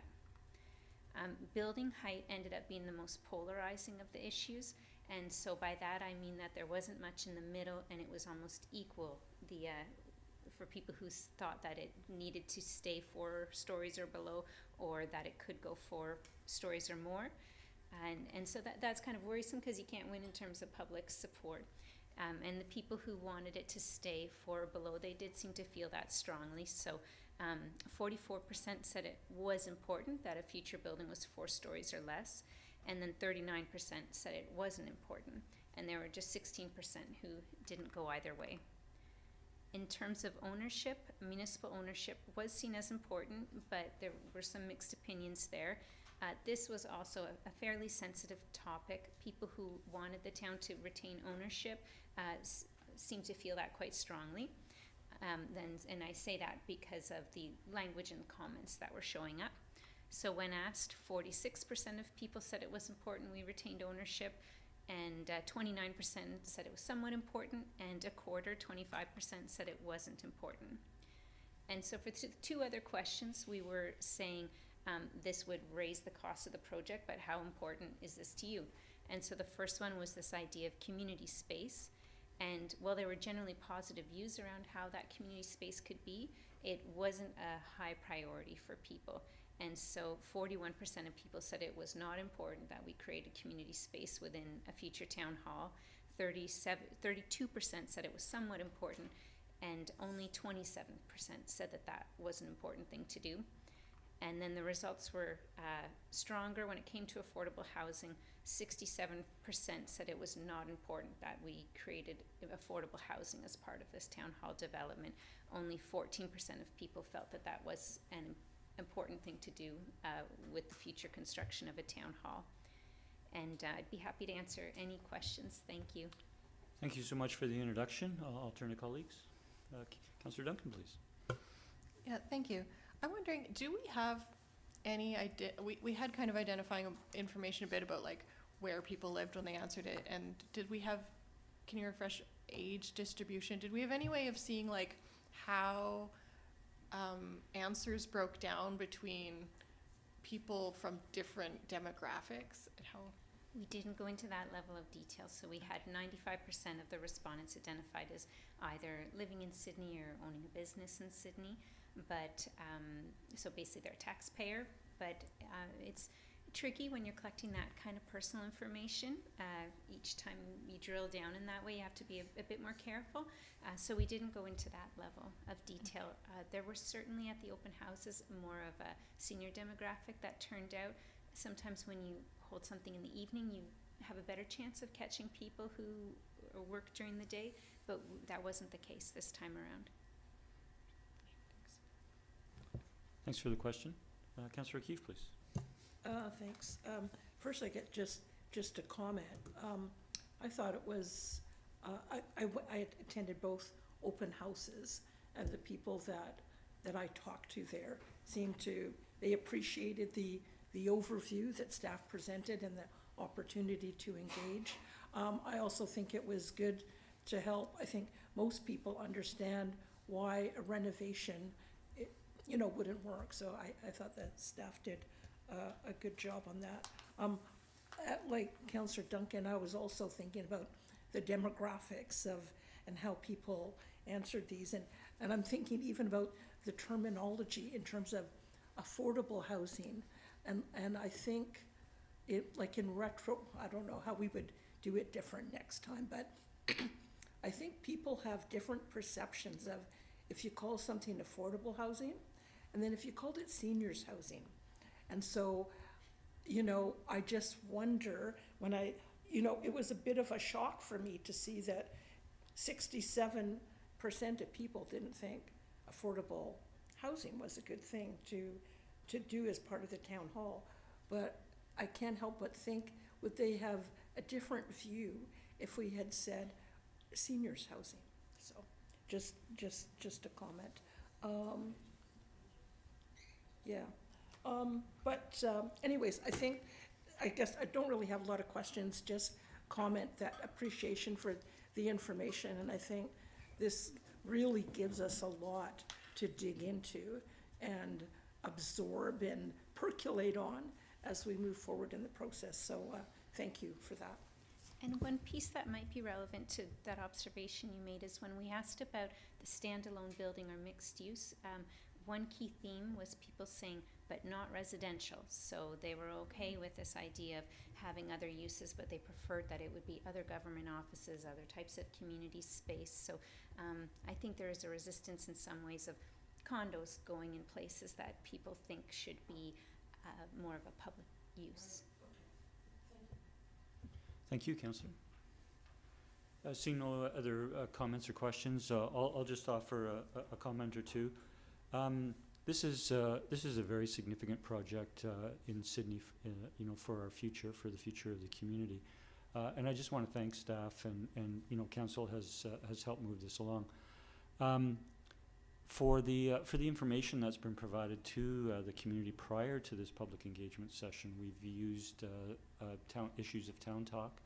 We've had a significant project page that's had some engagement, and then I think this was an excellent first engagement for the community, combining open houses, combining the survey, receiving correspondence. So I think we're off to a good start in the community engagement and the information that we're providing the community. I think the community understands this process is going to take a couple of years to work its way through in the options, and we certainly appreciate the level of input we have at this stage to consider as we go to our next steps. So thank you to everyone on staff who helped get us to this point. Councillor Gurnett, please. Yeah, thank you, Mayor. Just a thought that came to me, and I want to address there's some of the comments in the package we received from the survey, and also on our Facebook page, as well as a local Facebook page. I just want to assure residents that there was comments around decisions already being made, and this is really early in the process, and this was council's wish to make sure we actually communicated with the public and the residents really, really early. There's no decisions that have been made on anything. This is strictly an exercise in having the community come along in the process, and I think that will lead to a much better result. But just be assured that this is really early in the stages, and there's no concrete decisions that have been made at all. I just want to make sure that everybody's aware of that. Thank you, Mayor. Thank you, Councillor Gurnett. I'll turn to Councillor Duncan. Yeah, I think I was going to move the recommendation because I figured we'd have further comments. Yep, please go ahead. Put that on the floor. I'll move that council receive the results of the initial public engagement regarding the replacement of Town Hall and consider them as part of future in-camera deliberations should matters involving private property be discussed. Second. Moved and seconded by Councillor Novick. I'll turn to the movers. Yeah, thanks. I guess I'll just reiterate that this is very early in the process. So while this was a very large package, we're simply receiving it and referring it, and we won't be discussing tonight what we think about how this will affect what actually happens or how, you know, our own individual feelings about it. It's just being referred to much further meetings, and so people might feel that it was again just being pushed on, but that's not the case.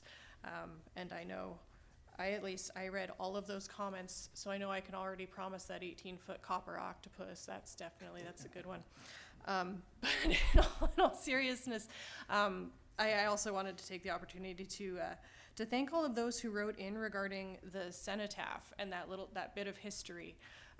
That was something, you know, personally I had wondered why we had a memorial on the Mary Winspear, which was dedicated, that had been created for that memorial, and why the cenotaph wasn't there. And it turns out that was a perfectly legitimate connection, that had in fact been there, and that it had been donated, or had the funding for that land purchase for it and the facility itself had been done by the Women's Institute after the First World War, and each of those stones was collected on a farm in the area and put together to build that cenotaph. That is a really powerful thing.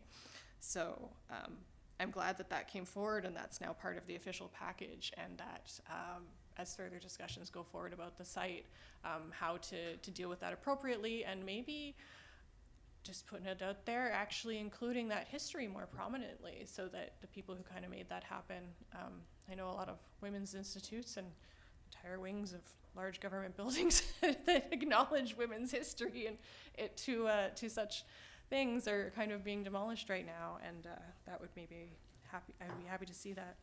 Thanks. Thank you, Councillor Duncan. Councillor Novick. Thank you, Mayor. I'm happy to support this. I believe that this has been an excellent initiative by our staff. This council has been subject to some criticism in the past over what has been perceived to be a lack of public engagement on some processes, or rather insufficient public engagement. And I think this, you know, as Mayor stated, this is a big and significant project. The impacts of this project will be felt for quite some time. regardless of how it ends up being funded, there is going to be an impact on local taxes. People in Sydney will be paying for this one way or another. And so I think it's really critical that we've got this on the rails with a very good start. Gratified to see over 500 individual different comments coming back, especially since in attending those public engagement sessions, I was there, many of the colleagues were there, it appeared as though it wasn't that significant, yet there were a lot of people that came in after the fact and provided their input. It's gratifying to know that people do care, and they care enough to make their feelings known. And I dare say we won't be criticized for insufficient or a lack of public engagement on this process. So again, thank you to the staff who did a great job of putting it all together, and I guess Ms. Judson did the number crunching. So that was probably the hardest part of all that, and tabulating all those sticky notes. Gosh, your eyes must be... Anyway, thank you very much, and I look forward to seeing where this goes in the coming months. Thank you. Any other speakers on this? I'll look to call the question. Those in favor? That carries unanimous. Thank you. Thank you again. We're next turning to item 13B, the request for road closures and park use, the Sydney BIA Pride Month. I'll turn to our Manager of Engineering, Mr. DeMayor. Welcome. Good evening. Thank you, Mr. Mayor. The report received a parks use permit application from the Sydney BIA to hold a community event at Beacon Park and Causeway on June 13th in recognition of Pride Month. The event, which will include information booths, local vendors, and live entertainment, is expected to draw over 500 spectators. This report brings forward a request for Council to approve the closure of Beacon Avenue east of the Rainbow Crosswalk and for the use of sound amplification for this event on June 13th. And I'd be happy to answer any further questions. Thank you, Mr. DeMayor. I'll turn to Councillor Gurnett to begin. Thank you, Mayor. Thank you, Mr. DeMayor. Just one quick question. As far as the road closure goes, will that incorporate a town vehicle? Yes, yeah, there will be a meeting with organizer and our emergency services, as we always do, that involves a road closure, and town vehicle will be involved. Great. Thank you very much. Thank you, Mayor. Thank you, Councillor, for the question. Councillor Duck, do you wish to move the recommendation? I so move that the Sydney BIA be authorized to close Beacon Avenue east of the Rainbow Crosswalk and to use sound amplification at Beacon Park for their Pride Month event at Beacon Park on Saturday, June 13th, 2026. Second. Thank you. To the mover and seconder, any motivation or discussion? Seeing none, I'll call the question. All in favor? That carries unanimous. So thank you again, Mr. DeMayor. We're turning to correspondence. We lifted, as it were, two items from correspondence from information to become 14A and 14B. The first was the letter from the town to the Victoria Regional Transit Commission dated May 8th. That was for the Regional Transit Commission meeting that occurred on May the 12th. Council colleagues and the public will recall that the Commission at their March Commission meeting had received options for consideration for direct transit service from south of the airport to the airport. That particular option that was being considered would have impacted service on a number of routes through Sydney, would have impacted a number of Sydney resident and worker transit users. And we have advocated over time as a council, as a town, to the Transit Commission that we would prefer that an option be approached, considered, that didn't have the impacts that it was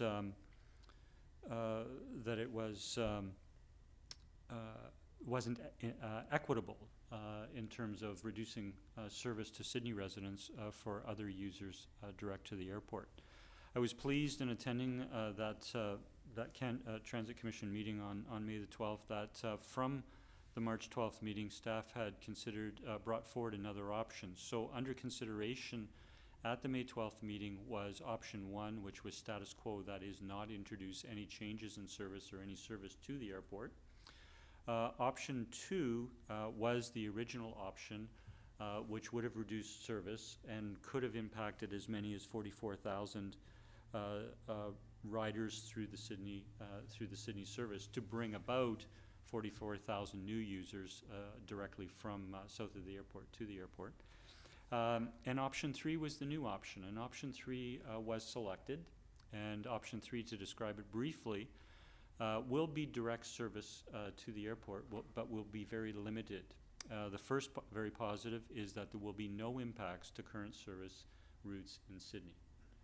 Second is that the service direct to the airport will be 1 or 2 buses leaving at either 6, 6:15 or 6:30 in the morning from Victoria and going direct, Route 72, and going direct to the airport before continuing its route through Sydney and onto the ferry.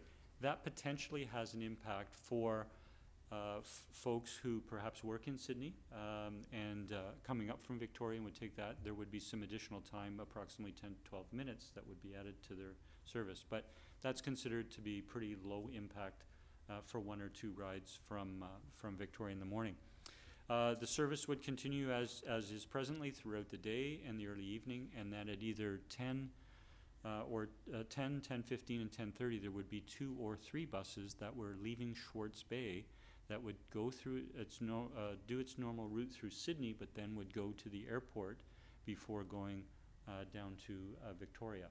And potentially, for example, a potential impact to Sydney, you could have, for example, a hospital employee working an evening shift who would be leaving Sydney to go to one of the facilities, health facilities in the core, and they would have an additional 10 or 12 minutes to their ride, sort of thing. So again, the very positive is that there will be no impacts to current service on Sydney routes, and B is that the limited service, it is an introduction of direct service to the airport, which was felt positive by the Commission, and I feel positive about it to some degree because it's long been desired to have direct service in some shape or form.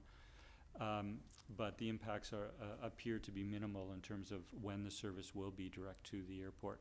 The third and important note was that Commission has resolved to make direct service to the airport the #1 priority for expansion, for future expansion of service. As I may have reported out at a previous meeting, I think from the March Commission meeting, is that Victoria Regional Transit can only introduce new service in the region, in the entire region, if they have funding support, the funding share from the provincial government. And the provincial government is indicated for the 2026 budget, Victoria Transit Commission budget, that there will be no additional funding for additional service.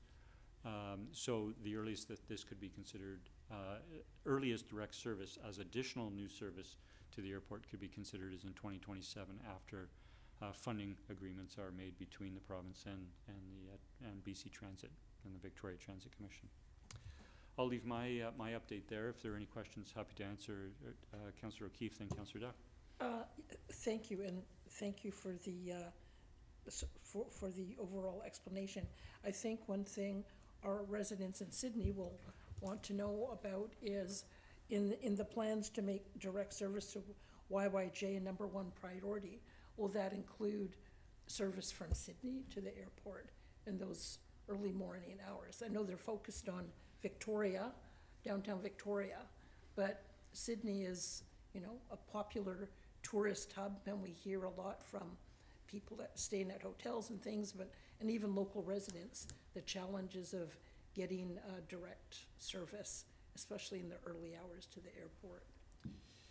Yeah, so the nature of what that future expanded direct service to the airport hasn't been fleshed out. They've just indicated, and at such time that they receive funding for the provincial government, or they may work on something that would be, if I could use the term, shelf-ready, so that they could implement it if funding comes forward. But there hasn't been discussion about what the service, but as we're aware from other initiatives from transit that's impacted Sydney, for example, the transit hub, is that the transit does do public engagement to receive input, and I think there would be opportunities for our community and ourselves to advocate at that time. Sorry, did you? Yeah, you're good. Sorry, who did I have next? Councillor Duck. I'm sorry. Thank you, Mayor. I had the opportunity at ADICC to speak with the BC Transit community officer there, and sort of got a preview of option 3. So I'm glad to see that was called forward. And I think that's, their approach was it would cover early morning and late night shifts at the airport and help the transportation there. One of the things she indicated at that time was they were going to be coming back to council to give a report on that decision. Is that not going to happen, or is that? No, thanks for the question or clarification, Councillor Duck. So they did indicate it. They provided an update at the Transit Commission. So the BC Transit is currently going to all 13 municipalities to provide an update on the regional transit plan.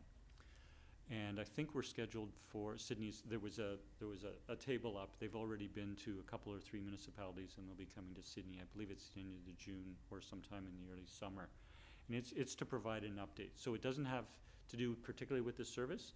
They may wish to provide an update or provide more information other than I've provided with regards to the service. Just a note on that new service. The earliest it would be implemented is this September. But I hope that's helpful. And yeah, thank you. Question. Yeah. Councillor Duncan. Yeah, thank you, and thank you. I'm glad you actually got Councillor Duck before me, because he just answered some of my questions.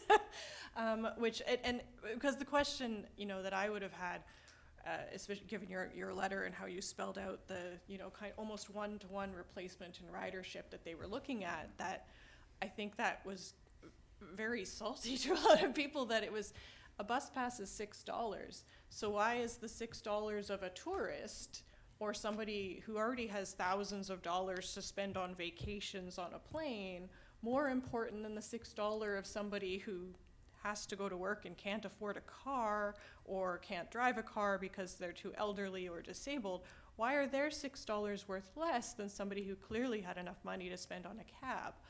And I think that still holds, but Councillor Duck has just clarified that part of that, I think, the requests, when they say people wanted this and requested it, what I'm hearing, it sounds like they're saying, is a large part of that request was due to workers at the airport, because it is such a large, concentrated employer that's very easy to serve.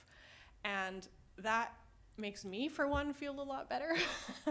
I don't know how many people dispersed on the bus routes, that doesn't help them. It's always a problem, because people who work in different places and are going to different medical appointments, or their different recreation needs, come from different areas and are going to different areas, and having a centralized route that catches all of those people is very difficult. And an extra 10 to 12 minutes, which may be more in rush hour, it really can make a difference for those of us who are trying to squeeze in and out of our jobs with childcare. Healthcare workers are definitely one of those groups that's even harder for. So I'm happy to hear that the part of the consideration was actually the airport employee needs, and that hopefully, as discussions go forward, looking at serving our high concentrated employers with BC Transit as a domestic worker shuttle device, I guess I'm gonna say, and that's actually a big part of the request that drove that. Does make me feel a lot better, and I guess I no longer have a question about that, but thank you for your continuing advocacy at the Commission. Thank you, Councillor Duncan. Not seeing any other discussion, we'll leave that item. No motion is required. And I'll turn to Councillor Gurnett, who raised the item 15.7 on the tactile walking pads at Highway 17 and Beacon Avenue. Thank you, Mayor. And before I start, I'd like to thank Ms. Fallot for her letter and her comments and her continued advocacy for this issue. It's really important that a community member takes a hold of something and doesn't let go. till we get some kind of resolution. This is, of course, part of the Ministry of Transportation and Transit's under their purview jurisdiction, but I do think it's incumbent upon council to advocate for the safety in our community, and I do have a motion arising, and if it passes, I'll speak more to it. Thank you, Mayor. Please, you raised the item, so please bring forward your motion, Sure, okay. and we can certainly have discussion while the motion is on the floor. I will, after hearing the motion, I will look, consider it and then look for a seconder. I move that the mayor, on behalf of council, write a letter to the Ministry of Transportation and Transit, that's MONT, requesting an immediate remedy to the incorrect alignment of the scoring lines and tactile pads on the northeast and southeast portions of the islands at the Beacon Avenue and Pappy Highway intersection. Thank you. Do we have a seconder, please? Second. Councillor Duck seconded. So I'm going to turn to the movers in a moment, and I'm not asking the movers to consider this or an immediate motion on this, but we did have a comment during public participation regarding perhaps another component to this. But I will turn to the movers on the motion that's on the floor. Thank you, Mayor. On my usual Wednesday walk on March 18th, I first noticed this and took some pictures and spoke to our Director of Engineering, who immediately contacted the group responsible for the construction. And subsequent to that, Councillor Fallot took up the fight, so to speak. I think it's just, the safety component of it is large, but to me, the other component is dignity. And I think this would have been common practice back in 1976, but we live in 2026 and we know better and we should do better.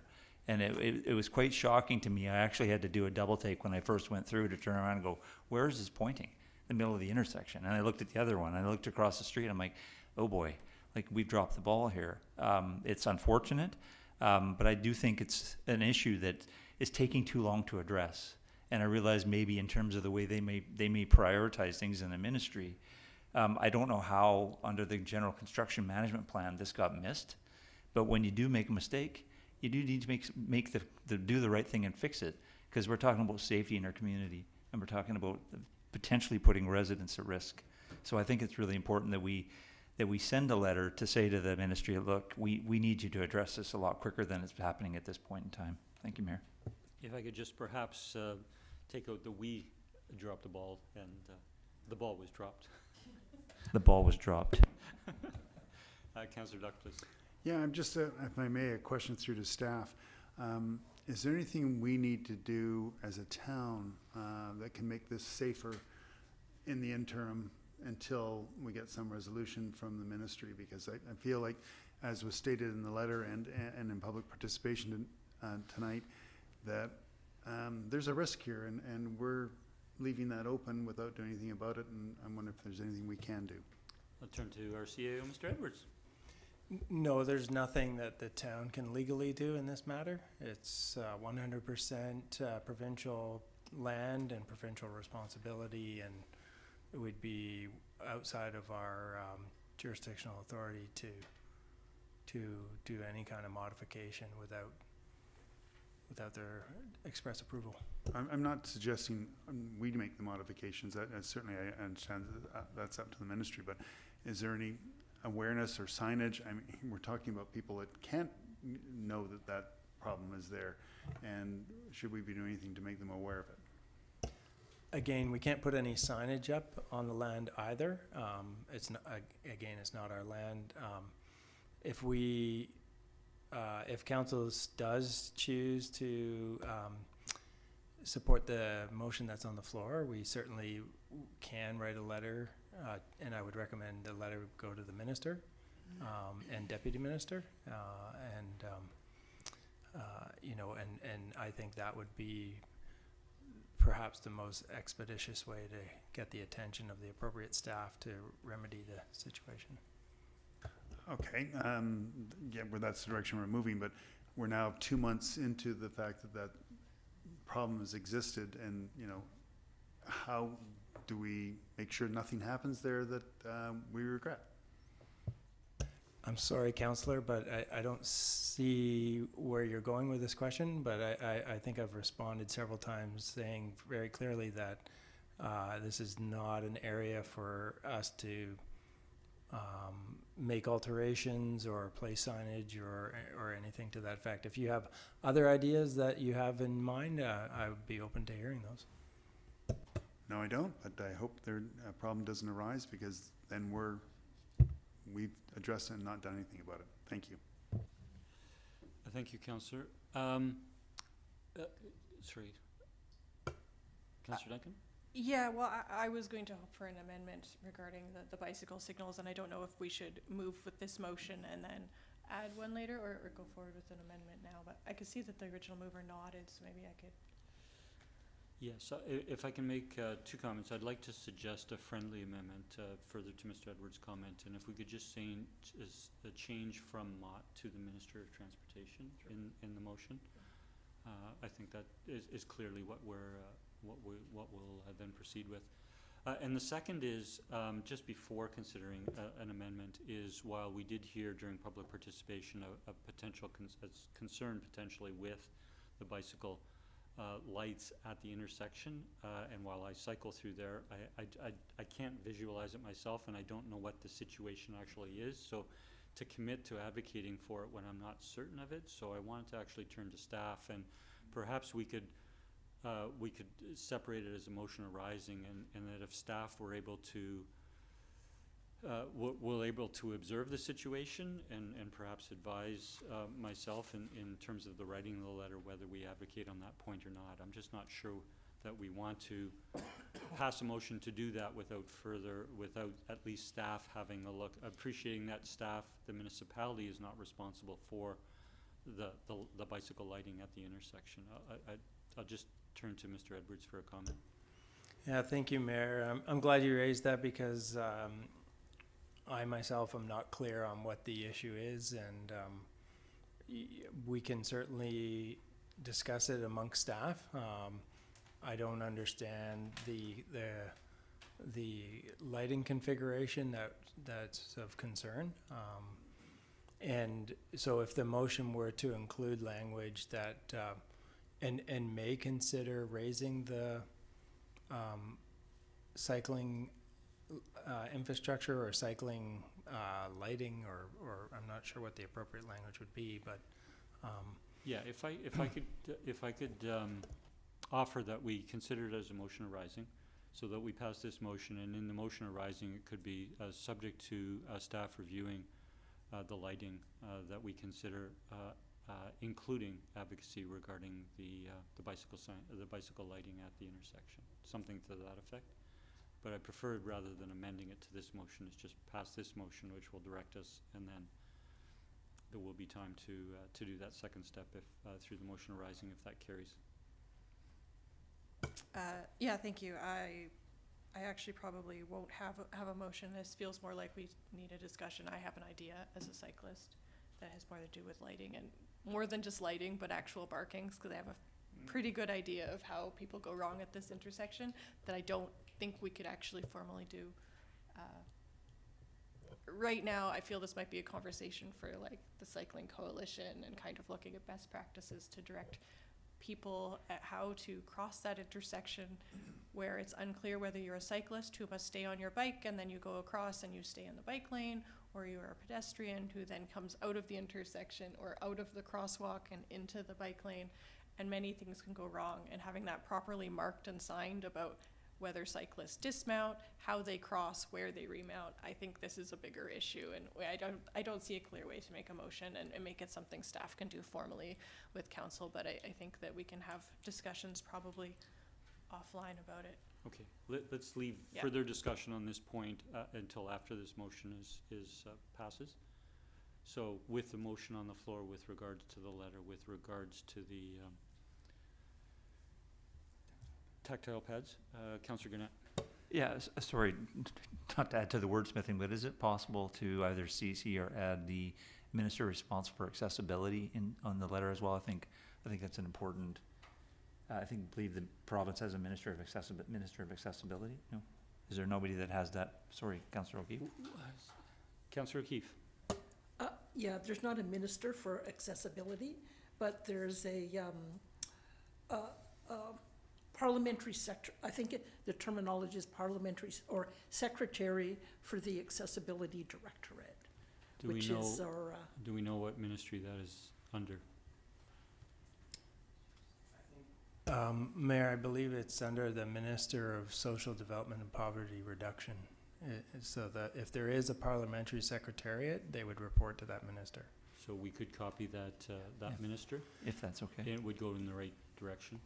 Yeah, I don't know for sure who like if there is a parliamentary secretariat, and if there is, but we can definitely find that out and copy that minister and that parliamentary secretariat as needed. Thank you. Thank you. So we don't have to amend the motion to do that. Councillor Keefe, do you still have the floor? Sure, no, I was just gonna say, I support the motion. I know it's not our jurisdiction, and I'm sympathetic. There's really nothing staff can do, as frustrating as it is knowing that that's a safety issue. It's really something for the provincial government to sort out, and I think it's worthwhile to lend our voice to this. You know, what we hear from persons with disabilities is how exhausting it is for them to be continually having to bring things forward, and for them to take on the provincial government on things. It's tough. So being an advocate for them, I think, is a good thing. So I support this. I believe the parliamentary secretary is Dana Lajeunesse, a previous councillor from, So yeah, I'm supportive. Thank you. Thank you, Councillor Keefe. Seeing no further discussion, I'll call the question. Those in favor? That carries unanimous. Thank you. There is a sense of urgency to this, so we would look to send this letter out at the earliest opportunity. With regards to the matter on lighting, I'm going to suggest further to Councillor Duncan's remarks that we actually leave that item this evening. I appreciate a member of the public coming forward this evening. I might suggest that you could forward a letter to the town if you direct it to town staff. That would bring the specific concern to the attention. Perhaps there is Capital Bike or other agencies who might want to offer input on that as well, and we would try to respond to that in a timely fashion, perhaps at the next council meeting. That concludes our business on the agenda this evening. We don't have a notice as a motion or motion to go on camera. I'd seek a motion to adjourn. So moved. Moved and seconded. All in favor? All are in favor. We are adjourned. Thank you, everyone.